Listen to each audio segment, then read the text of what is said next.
Basically, tatlong magkakapatid. Tapos obviously, isa sa mga si isa transgender character.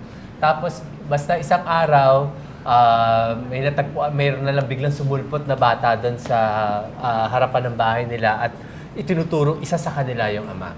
So, yun yung mapapanood mo ngayon. Tapos, yung tatlong magkakapatid yan, nanggaling sa mahabang paghihiwa-hiwalay. So, makikita mo ngayon na ano ng responsibilidad.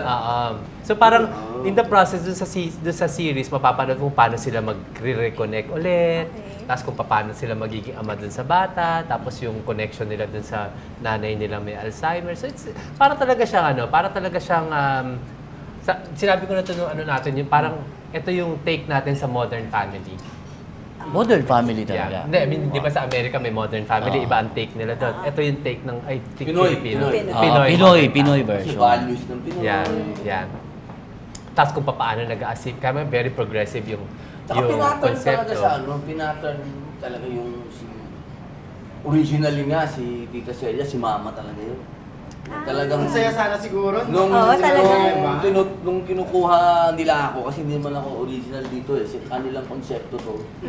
Yun ang tinutulak ko kay manager. Sabi ko, si Mama, para naman maging maaliw si Mama, na-operahan. Nag-isip kami ngayon kung sino talaga ang pwedeng pumalit kay Ermats. Talagang umeksakto si Tita Celia. Actually, pag magulo yung buhok ni Tita Celia, Tsaka yung mga tingin. yun nga, pag magulo yung buhok, kasi may panahon na magulo, parang gano'n lang si Mama pag mainit ang ulo. O hindi nalalayo. Lagot ka kay Erman. Bakit si Tita Celia? Ang nakatingin kay Ermat, talagang...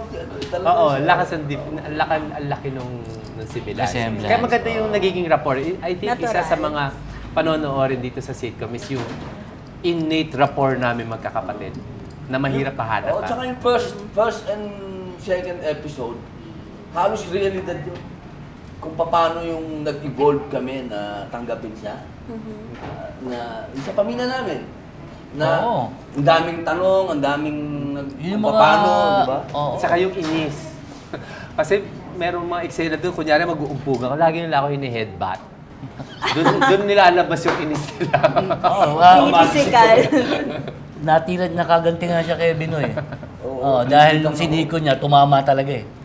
Kasi papansin ko Tumama, parang nagdugo Wala na yun. Nagdugo yung Anong uso reaction mo niya. nung nasaktan kayo? Isa lang ang nasabi ko gumagan. Oo. Oh, di Legal. guilty, di ba? Yun ang una pumasok. Hindi na ulit. Ang lakas eh! Di naman. Malakas, napahiga nga ako, nahilo. Hindi kasi siyempre, hindi ko naman maaalis sa kanya yun na minsan, hindi naman namin gustong gawin. May gagawin. Pero dala lang ng nabubuli namin siya na hindi naman namin sinasadya. Oo, parang ganun lang naman talaga. Baka Diba, lambing sa niyo magkakapatid yun. talaga, lalo pag babae, nabubuli. So tinanggap mo na. Nabuntong hininga na. Hindi, gumaganti nga rin ako Yun paminsan. nga, simple, come up! Payag ba kayong ligawan siya? Paano ba? Or May meron screening. ka bang ano? Ganda ng segue nito. Oh. Galing sa bully, bigla Ano yan. ba sa Twin of Dads ba? Hindi, sa personal na siguro na buhay ito. Hindi pa, masyado pa siya. Masaya daw siya, being a single. Lagi niya sinasabi yun eh. Naku, Tama, pinangunahan na ng dalawa, di ba? Parang sigurado sila sa sinasabi Hindi ka ba nila. nasasaktan? Lagi niya sinasabi, wow, Ano yan? Hindi ka ba nasasaktan na parang... Seryosong-seryoso kasi siya ngayon sa karera niya. Ulitin ko ulit yung sasabihin ko kung alam mo lang, ang tumatakbo sa oras.